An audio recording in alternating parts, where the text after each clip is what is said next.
Hello students, welcome to defensegyan.com। Students, मैंने पिछली बार आपका फ्रैक्शन पार्ट ऑफ फंक्शन का सब सारा कॉन्सेप्ट आपको बता दिया था ग्राफ के बारे में, है ना। आई होप आप इस सीरीज़ का काफ़ी इंटरेस्टिंग तरीके से आप लोग देख रहे होंगे, क्योंकि इसमें वो चीज़ आपको मिल रहा होगा जो आपने पहले कभी नहीं देखा होगा। मैं रियली बोल रहा हूँ, आपको चाहे तो आप सर्च करके कहीं पर भी देख लीजिए। अगर आपको इतना डीपली कोई चीज़ बता दे रहा है तो आप बताइएगा, ठीक है ना। तो आप एक काम करिए क्या कि अब आपको बस अपने आप को, अपने माइंड को ऐसा बनाना है ना कि कोई भी ग्राफ देख करके, है ना, आप उसके बारे में हर चीज़ बताने के लिए सोचिए आप, ठीक है ना, कि कैसे कैसे उस ग्राफ के बारे में आप क्या क्या बता पा रहे हैं, ठीक है। तो जो भी मैं ग्राफ पढ़ा चुका हूँ, ठीक है ना, उसे आप बार बार उसे रिवाइज करते रहिए, प्रॉपर्टीज़ पे ध्यान देते रहिए। जो भी मैं एग्जांपल कराया हूँ उसे बार बार उसे प्रैक्टिस करिए, ताकि आपका कॉन्फिडेंस एकदम क्या हो जाए, उस पर स्ट्रांग हो जाए, ठीक है ना, कि आप कभी भी एग्जाम में उस टाइप के क्वेश्चन आए तो आपका गलत ना हो, ठीक है ना। और हमेशा ये चीज़ दिमाग में रखिएगा कि हमेशा आपको कम से कम नहीं कुछ तो 60 क्वेश्चन आपको अटेम्प्ट करने हैं, एकदम वो भी करेक्ट, ठीक है ना। तो लगे रहिए, बस इसी के साथ हमारी सीरीज़ को देखते रहिए, ठीक है। अगर आप इस यूट्यूब चैनल पे नए हैं तो आप please like share and subscribe ज़रूर करिए, अपने फ्रेंड्स के साथ शेयर करिए, ठीक है। और बाकी आप खूब मेहनत करिए, ठीक है ना। पर डे कम से कम नहीं कुछ तो सेल्फ स्टडी कम से कम 8 to 10 आवर्स करिए पर डे, गारंटी आपका इंडिया क्वालिफाई हो जाएगा, ठीक है ना। तो बस अभी वाली स्थिति आ गई आपकी, करो या मरो, है ना। 3 महीने बचे हैं आपके पास। 3 महीने क्या मतलब, जो भी अब 2.5 महीने जो बच रखे हैं, तो आप उस पर क्या करिए, बढ़िया से आप अपना वर्क करिए। अपना सबसे बड़ी बात है कि आप सबसे पहले अपनी ना कमजोरियाँ पकड़िए, कि आप कहाँ पे आपको चीज़ें समझ में नहीं आ रही है ना, क्या क्या पॉइंट वीक है। मैथ्स में पूरा चैप्टर से लिखे देखिए, आप उसमें क्या क्या चीज़ आपको नहीं आता है, किस में मुझे दिक्कत होती है ना। वो चीज़ करके आप अपने आप को वो क्लैरिफाई करिए कि कितना आपको आता है, कितना नहीं आता है, ठीक है। नहीं आता उस पर भी वर्क करिए, जो आता है उसको आप बार बार रिवाइज करते रहिए। क्लियर हो गई बात, ठीक है। चलिए स्टार्ट करते हैं। अच्छा, हमने फ्रैक्शन पार्ट फंक्शन के बारे में बता दिया था, ठीक। तब जब फ्रैक्शन पार्ट फंक्शन के बारे में मैं एक क्वेश्चन पूछ रहा हूँ फाइंड मैं इसको सॉल्व करना है 1 to 4 fractional part of x dx, इसको सॉल्व करना है, कितना होगा, ठीक है ना। तब जरा देखिएगा, फ्रैक्शन पार्ट फंक्शन है ना। तो फ्रैक्शन पार्ट फंक्शन का मैंने ग्राफ बता रखा था, इसको ग्राफ के थ्रू करो, जल्दी समझ में आ जाएगा। ये आपको हो गया 1, ठीक है, ये हो गया 2, ये हो गया आपका 3,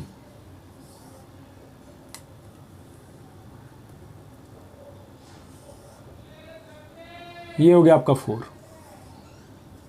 ठीक है ना।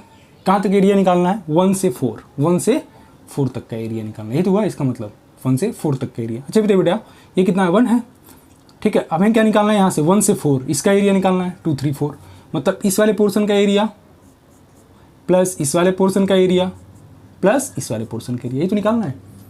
अच्छा बताइए, एक ट्रेंगल का एरिया कितना हो जाएगा, ये लेंथ कितनी हो जाएगी 1, ये लेंथ कितनी हो जाएगी 1, half into base into height. Clear हो गया। ऐसे कितने ट्रेंगल्स हैं, 3 हैं, 3 से मल्टीप्लाई कर दी, इसका आंसर कितना आ जाएगा 3/2, ठीक है ना। तो देखिए ग्राफ से कितना आसान हो गया ना।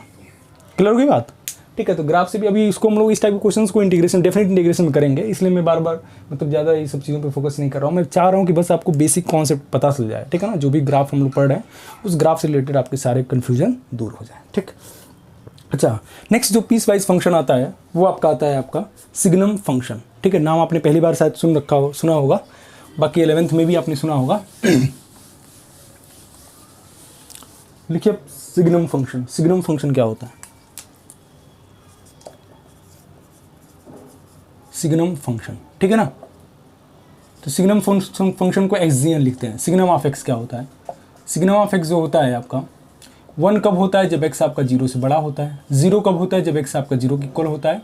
और आपका -1 कब होता है, जब x आपका <0 होता है, ठीक है ना। इसको और भी एक तरीके से लिखते हैं, और x upon mod of x लिखते हैं, या फिर इसको लिखते हैं mod of x upon x लिखते हैं, ठीक है ना। जहाँ पे x क्या नहीं होना चाहिए, 0 के इक्वल नहीं होना चाहिए, ठीक है ना। आप इसको डिफाइन करोगे तो वही आएगा ना। x जब 0 से बड़ा करोगे तो क्या मिलेगा, 1 मिलेगा। 0 कब मिलेगा, जब इस यहाँ पर लेकिन लिमिट की बात चलेगी, ठीक है ना, लेकिन 0 के इक्वल नहीं होगा, ठीक है। और आपका 0 से कम कब होगा, 0 से कम होगा तो उस समय केस में क्या मिल जाएगा आपका, x = 1 मिल जाएगा, ठीक है। चलिए अब देखिएगा जरा, इसका ग्राफ बनाता हूँ मैं। ग्राफ देखिएगा जरा, ग्राफ देखिए, ग्राफ से आपको समझ में आएगा एक चीज़। ये आपका x एक्सिस हो गया, ये y एक्सिस हो गया। क्या बोला है, जब x आपका 0 से बड़ा है, तो 0 से बड़ा है तो उस केस में क्या मिल रहा है, 1 मिल रहा है। जीरो से बड़ा है तो क्या मिल रहा है, 1 मिल रहा है। ठीक है। अच्छा, जीरो कब मिल रहा है, जब एक्स आपका जीरो है। -1 कब मिला है, जब एक्स आपका लेस देन जीरो है, तो -1 आपका एक्स लेस देन जीरो है। लेकिन एक चीज़ बताइए यहाँ पे जो ना ये लिमिटिंग वैल्यू होती है, 1 जो होता है ना आपका लिमिटिंग वैल्यू होता है, ठीक है ना, ये चीज़ ध्यान रखिएगा। ठीक, तो यहाँ पे इसलिए हमने क्या लगा दिया, एरो लगा दिया -1 पे और 1 पे। ठीक, तो ये होता है किसका ग्राफ, सिग्नम ऑफ एक्स का ग्राफ, सिग्नम फंक्शन का ग्राफ होता है। ठीक, अब हम एक काम करते हैं, इस ग्राफ को देख करके आप बता सकते हैं इसका रेंज और डोमेन क्या होगा। ठीक, चलिए बताइए जरा। तो पहला डोमेन क्या होगा, डोमेन आप देख सकते हैं सारी जगह पे आपको वैल्यू मिल रही है ना, डोमेन मतलब क्या हुआ, सारी जगह पे आपको वैल्यू मिल रही है।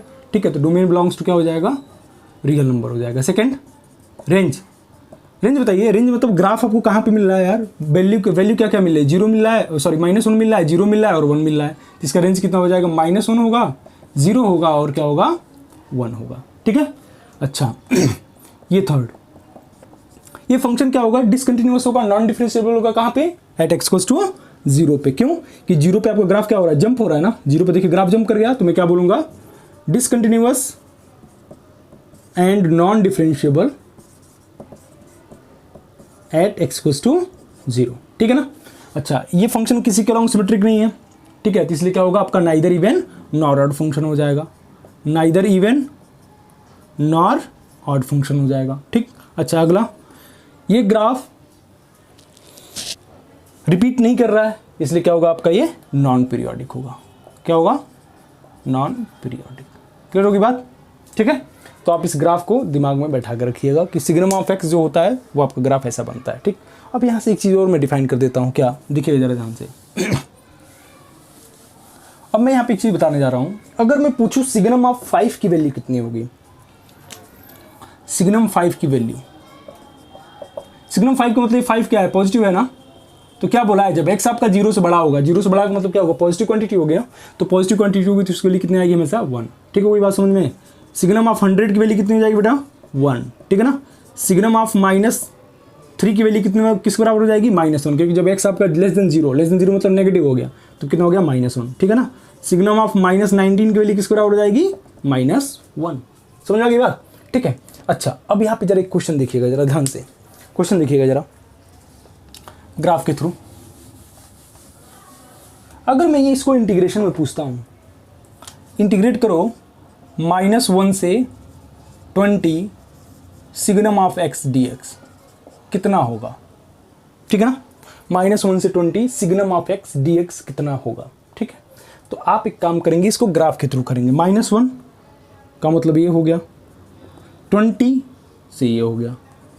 ठीक है, इसी का तो एरिया पूछा है, ये वाला एरिया प्लस ये वाला एरिया। तो अच्छा बताओ बेटा, क्या हो जाएगा आपका, ये हो गया 20 × 1, तो कितना हो जाएगा 20 प्लस ये कितना हो जाएगा 1, तो इसका आंसर कितना हो जाएगा 21। ठीक है ना। तो अब एक चीज़ याद रखिएगा, क्या, आपको कुछ नहीं करना, सीधे इसको ऐड कर देना है।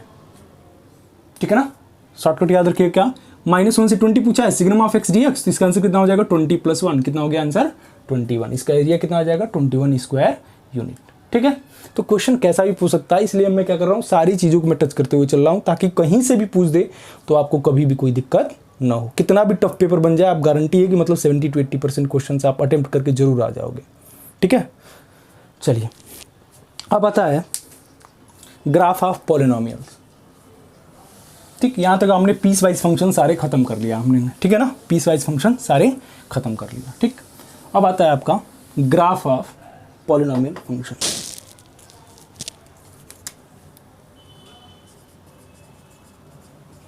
ग्राफ ऑफ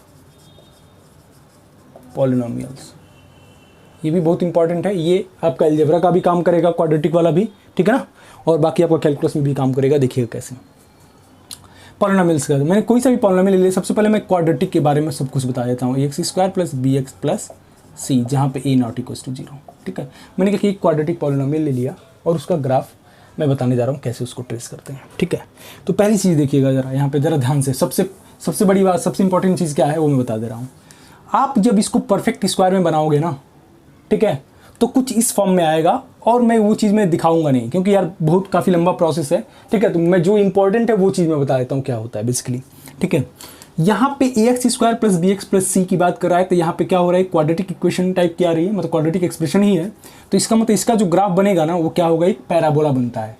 तो किस टाइप का पैराबोला बनता है, दो टाइप का बनता है, या तो ओपनिंग अपवर्ड पैराबोला बनता है या तो ओपनिंग डाउनवर्ड पैराबोला बनता है, दो टाइप का बनता है, ठीक है ना। तो किस पे डिपेंड करता है, ए पे। अगर आपका ए 0 से बड़ा होता है तो उस केस में क्या बनता है आपका, ओपनिंग अपवर्ड पैराबोला, ठीक है ना। अगर ए आपका लेस देन 0 होता है उस केस में क्या बनता है, ओपनिंग डाउनवर्ड पैराबोला। एक चीज़ तो है ना, ये चीज़ तो क्लियर हो गई ना, कि जब भी आपका ए क्या होगा 0 से बड़ा, ए क्या है, कोफिशिएंट ऑफ एक्स स्क्वायर, अगर 0 से बड़ा है उस केस में क्या होता है, ओपनिंग अपवर्ड पैराबोला बनता है, ठीक है। और ये जब आपका लेस देन 0 होता है उस केस में क्या होता है, ओपनिंग अपवर्ड पैराबोला बनता है, ओपनिंग डाउनवर्ड पैराबोला बनता है, ठीक है। तो बहुत सारे लोगों को पता भी होगा, लेकिन फिर भी एक बार देख लो, हो सकता है कुछ नई चीज़ मिल जाए, ठीक है।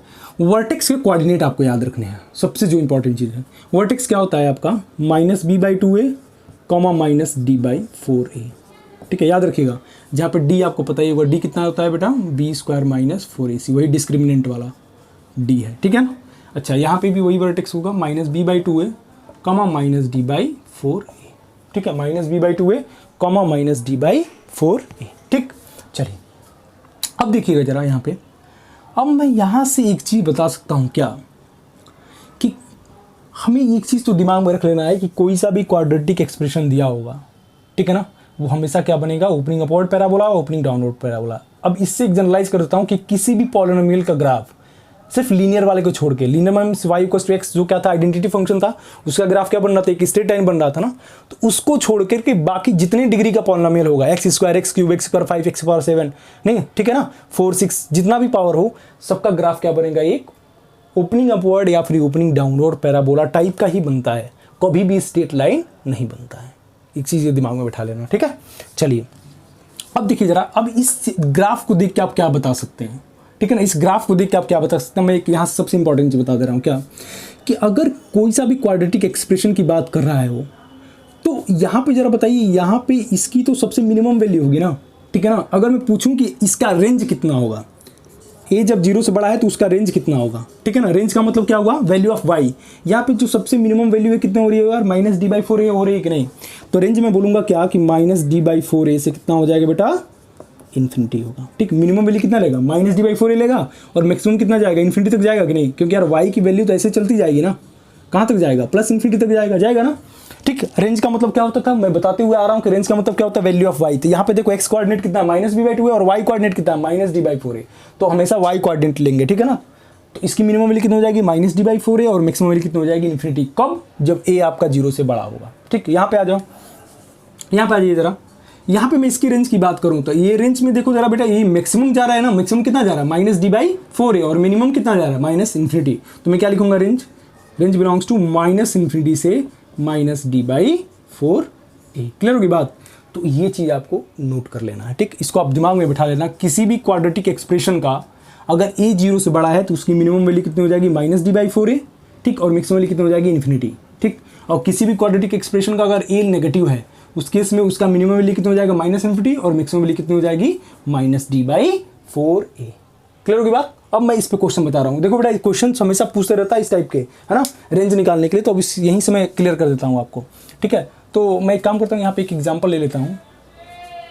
एग्जाम्पल देखिएगा जरा, पहला क्वेश्चन में बोल रहा हूँ, find the range of y = 2x² + x + 1। इसका रेंज निकालना है, ठीक है ना। इसका क्या करना है बेटा, आपको रेंज निकालना है। तो अब जरा देखिएगा यहाँ पे a क्या हो रहा है, a यहाँ पे कंपेयर करिए तो a कितना है, 2 है, b कितना है, 1 है, और c कितना है, 1 है। तो मैं क्या बोल सकता हूँ, ये a क्या हो रहा है, यहाँ पे 0 से बड़ा है ना, पहला केस बन गया। तो पहला केस के लिए रेंज की वैल्यू कितनी हो जाएगी बेटा, मिनिमम कितना हो जाएगा, -d/4a। तो -d/4 का मतलब -b² - 4ac, 4 × a × c upon 4a, 4 × a, और दूसरा क्या हो जाएगा, इन्फिनिटी। तो कितना हो जाएगा यार, -8 - 1 कितना हो जाएगा, -8 + 1 कितना हो जाएगा, -7 + 7, 7/8 से इन्फिनिटी। बस कितना टाइम लगा बताओ जरा, ठीक है ना। -b/2a -d/4a, तो -d, अब -d में गया तो -b² - 4ac कर दिया, तो यहाँ से कितना हो जाएगा, -7, आगे माइनस है तो +7 अपॉन कितना हो जाएगा, 8। तो इसकी मिनिमम वैल्यू कितनी हो जाएगी, 7/8, और मैक्सिमम वैल्यू कितनी हो जाएगी, इन्फिनिटी। क्लियर है, ठीक है। तो अभी तक हम लोग ग्राफ की बात करते हैं, इसका ग्राफ आप देख सकते हैं, ठीक है ना। चलिए अब यहाँ से मैं थोड़ा सा जनरलाइज कर देता हूँ। अगर मान लो ग्राफ हमको ट्रेस करना है, एग्जैक्ट ग्राफ ट्रेस करना है, ठीक है। तो कैसे करेंगे, ठीक है। चलिए देखिएगा जरा यहाँ पे, जिस मालूम मैं पूछूं, क्योंकि यार देखो पिछली साल 2018 में जो क्वेश्चन आया था, एक क्वाड्रेटिक एक्सप्रेशन में ग्राफ लगा दिया था और उसका एरिया अंडर कर पूछा था, पैसेज में पूछा था, कम से कम 2-3 क्वेश्चन पूछे थे, ठीक है ना। तो उसी में आपको इंपॉर्टेंट समझ में आ गया होगा कि भाई बिना क्वाड्रेटिक के ग्राफ की कुछ नहीं होता, ठीक है ना। कभी कभी क्या होता है कि ऐसा क्वाड्रेटिक एक्सप्रेशन दे देगा जिसमें आपको फैक्टर नहीं कर पाएंगे, ठीक, तो उसका ग्राफ कैसे ट्रेस करेंगे। तो मैं दोनों बता दे रहा हूँ कि अगर आप फैक्टराइज हो जा रहा है तो कैसे आप ग्राफ ट्रेस करेंगे, नहीं फैक्टराइज हो रहा है तो कैसे आप ग्राफ ट्रेस करेंगे, ठीक है। दोनों केस देख लीजिए, ठीक है। जैसे मान लीजिए मैंने एक क्वेश्चन ले लिया, x² + 5x + 6 का ग्राफ ट्रेस करना है, ठीक है ना। x² + 5x - 6 कर लेते हैं, कोई दिक्कत नहीं है, कैसा भी कर लो कोई दिक्कत नहीं है। x² + 5, चलो भाई प्लस ही ले लो, कोई दिक्कत नहीं है, ठीक।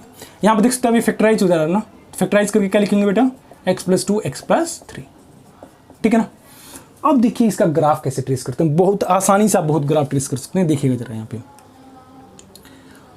2 तरीके से कर सकते हैं, या तो इसका वर्टेक्स निकाल कर, कभी मैं कुछ देर पहले बताया था उस तरह से भी कर सकते हैं और दूसरे तरीके से कर सकते हैं। मैं दोनों तरीका बता देता हूँ, जो भी आपको सूटेबल लगे उससे कर लेना। एक तो तरीका ये है आपका, सिंपली आप एक्स एक्सिस और वाई एक्सिस ट्रेस कर लीजिए, ठीक है। चलिए यहाँ पे जीरो इसके निकाल लीजिए, जीरो कितना हो जाएगा बेटा, x = -2 और x = कितना हो जाएगा, -3। इसका मतलब हुआ एक ग्राफ कहाँ पे कट करेगा, -2 पे कट करेगा और किस पे कट करेगा, -3 पे कट करेगा, ठीक है, ठीक है। अब आपको सोचना ही नहीं है ये क्या बन रहा है, ओपनिंग अपवर्ड पैराबोला बन रहा है ना, ओपनिंग अपवर्ड पैराबोला बनेगा ना, तो आप यहाँ से ऐसे बना दो, ठीक है ना, ऐसे बना सकते हो, ठीक है। एक तो तरीका ये हो गया।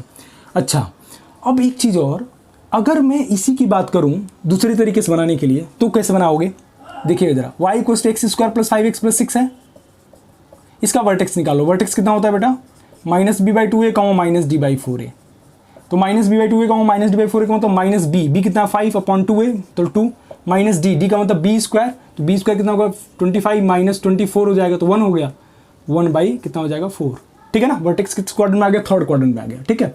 अब एक बार ये चीज़ देख लेते हैं, y एक्सिस को कहाँ पे कट करेगा, तो y एक्सिस कट करेगा, इसका मतलब x को 0 रख दें, तो x को 0 क्योंकि तो y कितना मिलेगा बेटा 6, तो इसका मतलब पॉइंट क्या कहाँ पे कट करेगा, 0,6 पे कट करेगा, बस अब तो हो गया, ग्राफ तो बन गया। देखो जरा कैसे बनेगा, तो हमको तो ये चीज़ क्लियर हो गया कि ये किस क्वाड्रेंट में जाएगा बेटा,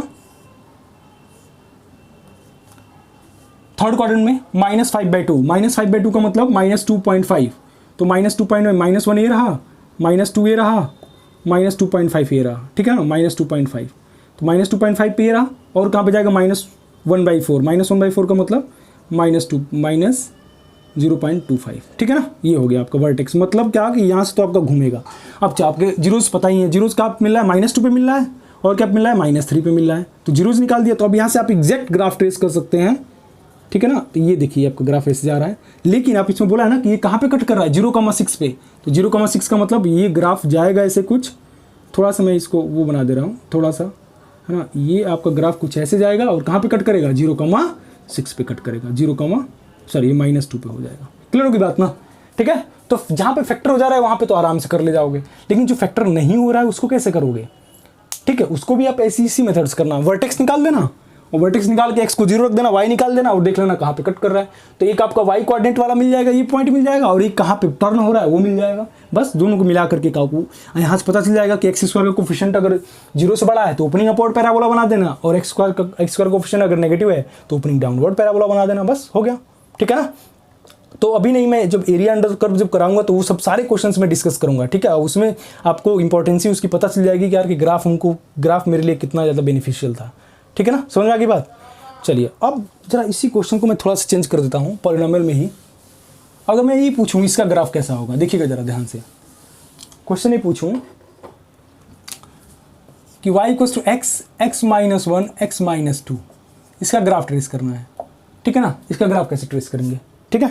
चलिए क्या बन गया, क्यूबिक पॉलिनोमियल बन गया ना, तो क्यूबिक पॉलिनोमियल का ग्राफ कैसे ट्रेस करेंगे बेटा, देखिएगा जरा ध्यान से, ठीक, देखिएगा जरा ध्यान से। यहाँ पे सबसे पहले क्या करिए, आप इसको अलग अलग 0 की इक्वल करिए, तो यहाँ पे 0 मिल जाएगा, यहाँ पे क्या मिलेगा बेटा, 1 मिलेगा, यहाँ पे क्या मिलेगा, 2 मिलेगा, तो इसका मतलब ये ग्राफ क्या करेगा, 0, 1 और 2 से पास होगा। ये तो क्लियर हो गया ना, कहाँ से पास करेगा, 0 से पास करेगा, 1 से पास करेगा और 2 से पास करेगा, ठीक है, यहाँ तक क्लियर हो गई बात।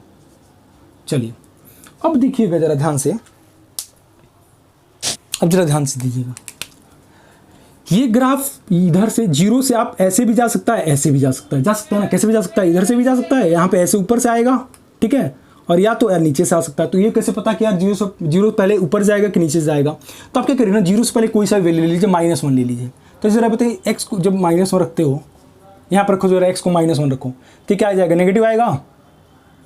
इनटू -1 रखोगे तो ये भी नेगेटिव होगा, इनटू -1 रखोगे तो ये भी नेगेटिव होगा कि नहीं? ठीक है, तो ये माइनस इंटू माइनस, तो क्या हो जाएगा? टोटल नेगेटिव हो जाएगा ना। तो टोटल नेगेटिव का मतलब ये एक्स एक्सिस से नीचे की तरफ से जाएगा। क्लियर होगी बात? ठीक है, टोटल नेगेटिव आ गया ना। ठीक है, तो यहाँ से अब यार यहाँ से ऐसे भी जा सकता है और ऐसे भी जा सकता है। तो 0 से 1 के बीच में कोई वैल्यू ले लो, 1.5 सॉरी 0 से 1 के बीच में 1/2 ले लिया, तो 1/2 यहाँ पर जरा रखो। एक्स को जब 1/2 रख रहे हो तो यहाँ पर रखो, तो जरा तो वाई क्या मिलेगा बेटा? 1/2 रखोगे तो पॉजिटिव आएगा, इंटू 1/2 रखोगे तो क्या मिलेगा? नेगेटिव मिलेगा, इंटू ये 1/2 रखोगे तो भी क्या मिलेगा? नेगेटिव मिलेगा। तो नेगेटिव इंटू पॉजिटिव, तो क्या मिलेगा? टोटल आपका पॉजिटिव मिलेगा। पॉजिटिव का मतलब कहाँ से जाएगा? ये ऊपर से जाएगा। ठीक है, समझ में आ गई बात? समझ में आ गई बात? ठीक, अब 1 से 2 के बीच में या तो ऐसे भी जा सकता है या फिर ऐसे भी जा सकता है। तो 1 से 2 के बीच में 1.5 ले लो, एक्स के लिए 1.5 रखो, तो 1.5 रखने पे वाई क्या मिलेगा? 1.5 रखने पे पॉजिटिव मिलेगा। ठीक है, इंटू ये भी क्या मिलेगा? पॉजिटिव मिलेगा, और ये वाला क्या मिल जाएगा? नेगेटिव मिल जाएगा। तो टोटल क्या आ जाएगा? नेगेटिव आ जाएगा। दैट मीन्स ये कहाँ पे जाएगा? 2 पे। तो अब इसलिए अब यार 2 से ऊपर जाएगा तो पूरे पॉजिटिव हो जाएंगे, तो ये क्या मिल जाएगा? ऊपर की तरफ। समझ में आ गई बात ना? ठीक है, तो अब मैं जब क्वेश्चंस कराऊंगा, अभी हम लोग मैक्सिमम मिनिमम के भी जब क्वेश्चंस करेंगे तो उसमें भी बहुत सारे क्वेश्चंस मैं कराऊंगा, तो उसमें आपको आइडिया लग जाएगा कि कहाँ पे मैक्सिमम हो रहा है, कहाँ पे मिनिमम हो रहा है। समझ में आ गया? पहले ग्राफ ट्रेस करना सीखो, ग्राफ कैसे ट्रेस करना है। ठीक है, क्लियर है? चलिए अब आगे बढ़ते हैं। एक ग्राफ और मैं समझा देता हूँ इसी टाइप का, ताकि इससे रिलेटेड आपके सारे कन्फ्यूजन दूर हो जाए।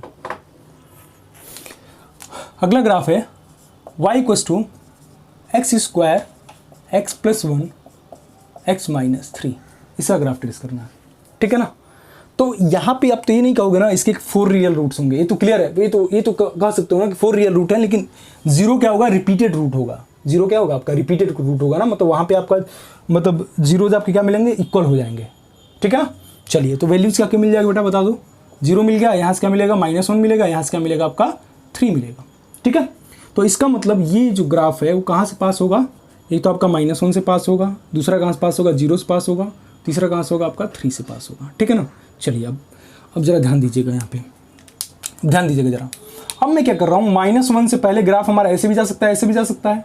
तो -1 से पहले -2 रख लो, x = -2 रखो जरा। x = -2 रखोगे तो क्या मिलेगा बेटा? x = -2 रखोगे तो यहाँ से y क्या मिलेगा? y = -2 रखोगे तो क्या आ जाएगा? पॉजिटिव। -2 यहाँ पर रखोगे तो क्या मिलेगा? नेगेटिव। -2 यहाँ पर रखोगे तो क्या मिलेगा? नेगेटिव। तो नेगेटिव इंटू पॉजिटिव, टोटल क्या आएगा? पॉजिटिव आएगा। दैट मीन्स मैं बोल सकता हूँ कि -1 से ग्राफ कैसा आएगा बेटा? ऊपर की तरफ से आएगा। पॉजिटिव आ गया ना, तो ऊपर की तरफ से आएगा। ठीक है, अच्छा अब यार यहाँ से ऊपर ऐसे भी जा सकता है, ऐसे भी जा सकता है। ठीक है, तो -1 से 0 के बीच में माइनस हाफ ले लिया, x = -½ रखो। -½ रखोगे तो y क्या मिलेगा बेटा? बता दो तो जरा। -½ रखोगे तो पहला वाला क्या मिलेगा? पॉजिटिव मिलेगा। ठीक, दूसरा वाला क्या मिलेगा बेटा? पॉजिटिव मिलेगा। और तीसरा वाला क्या मिलेगा? -½ रखने पे नेगेटिव मिल जाएगा। तो ओवरऑल कितना आ जाएगा? नेगेटिव आ गया। दैट मीन्स ये आपका ऐसे जाएगा। ठीक होगी बात समझ में? 0 से 3 के बीच में आप क्या रख दीजिए? कोई सा भी रख दीजिए, 1 रख दीजिए, 2 रख दीजिए। 1 रखिए आप, x = 1 रखो। x = 1 रखने पे y क्या मिलेगा बेटा? पॉजिटिव। 1 रखने पे क्या मिलेगा? नेगेटिव। तो ओवरऑल नेगेटिव आ गया। तो यहाँ पे कॉर्नर नहीं बनेगा, ठीक है ना? तो यहाँ पे ऐसे घूम करके जाएगा। ये क्लियर होगी बात? तो ये आपका किसका ग्राफ बन गया? x² × x+1 x-3 का ग्राफ बन गया। समझ में आ गई बात? ठीक है, तो ये सब ग्राफ के एप्लीकेशंस हम लोग आगे पढ़ेंगे। ठीक है, तो बस मैं अभी ये बताया कि कैसे आपको ग्राफ ट्रेस करना है। तो अब दिमाग में रख लीजिएगा कि कैसे ट्रेस। अभी 1-2 बार आप प्रैक्टिस करिएगा, इसको अपने आप समझ में आ गया आपको प्रैक्टिस कैसे, मतलब कैसे आपको इसको ट्रेस करना है। क्लियर होगी बात? ठीक है ना बेटा? जितना रगड़ोगे ना उतना ही मतलब तुम्हारे अंदर मतलब चमक आएगी, सीधी सी बात है। ठीक है, मैथ्स का क्या मतलब होता है? मैथ्स मतलब जितना घिसोगे आप, जितना क्वेश्चन प्रैक्टिस करोगे उतना ही आप सॉल्व हो जाओगे। ठीक है ना? मतलब दिमाग भी मतलब इतना तेज चलने लगेगा कि कोई सा भी क्वेश्चन देखोगे तो यार स्ट्राइक कर जाएगा कि आपको कौन सा कॉन्सेप्ट अप्लाई करना है। ठीक है, चलिए अब आगे बढ़ते हैं।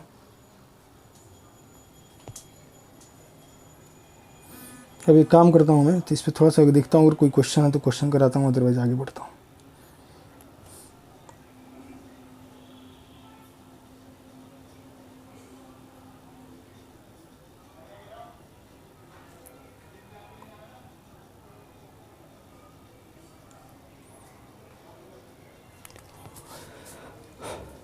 ठीक है। तो अच्छा, इसका डोमेन की बात करें तो डोमेन कितना हो जाएगा बेटा, सारे रियल नंबर होंगे ना। डोमेन तो इसका क्या होगा, सारे रियल नंबर। अच्छा एक चीज़ और, कोई सा भी पॉलिनोमियल कितने भी डिग्री का हो हमेशा क्या होगा है, कंटिन्यूअस होता है। ये चीज़ ध्यान रखिएगा, ठीक है ना। कोई सा भी पॉलिनोमियल कितने भी डिग्री का हो हमेशा क्या मिलता है, वो हमेशा क्या होता है, वो कंटिन्यूअस होता है और नॉन डिफरेंशिएबल भी होता है, ठीक है ना, हमेशा याद रखिएगा, ठीक है ना। अभी हम लोग आगे चल के 1 1 और ऑन 2 पढ़ेंगे तो उसमें मैं बताऊंगा कैसे ग्राफ के थ्रू आप चेक कर सकते हो वो फंक्शन 1 1 है कि ऑन 2 है कि इन 2 है कि क्या है, ठीक है ना। तो ग्राफ की बहुत सारे एप्लीकेशंस मैं बताऊंगा, ठीक। अभी तो चल ही रहा है ये सब चीज़ें, ठीक। अब नेक्स्ट लेक्चर में हम लोग क्या करेंगे, मे बी कि ट्रिग्नोमेट्री के जो ग्राफ होते हैं वो सब सारे क्लियर मैं कराऊंगा, ठीक है। और उससे रिलेटेड बहुत सारे क्वेश्चंस भी कराऊंगा, ठीक है। तो आप इसे बार बार रिवाइज करिए, ठीक है। बार बार उसे मतलब प्रैक्टिस करिए, क्वेश्चंस कैसे मतलब करना है, प्रीवियस ईयर के क्वेश्चंस, प्रीवियस ईयर पेपर्स के क्वेश्चंस देखिए, ठीक है ना, ताकि उससे आइडिया लगता रहे कि आपका किस टाइप के क्वेश्चंस पूछ रहा है, ठीक है। तो बेटा आज का सेशन आपको काफ़ी पसंद आया होगा, तो please like share and subscribe करना मत भूलिए, ठीक है। ज़्यादा से ज़्यादा आप शेयर करिए अपने फ्रेंड्स के साथ, और जो लोग भी नए हैं इस चैनल पे वो प्लीज़ शेयर एंड लाइक ज़रूर करें, ठीक है। तो आज के लिए इतना ही। जय हिंद, वंदे मातरम। मिलते हैं अगली वीडियो में।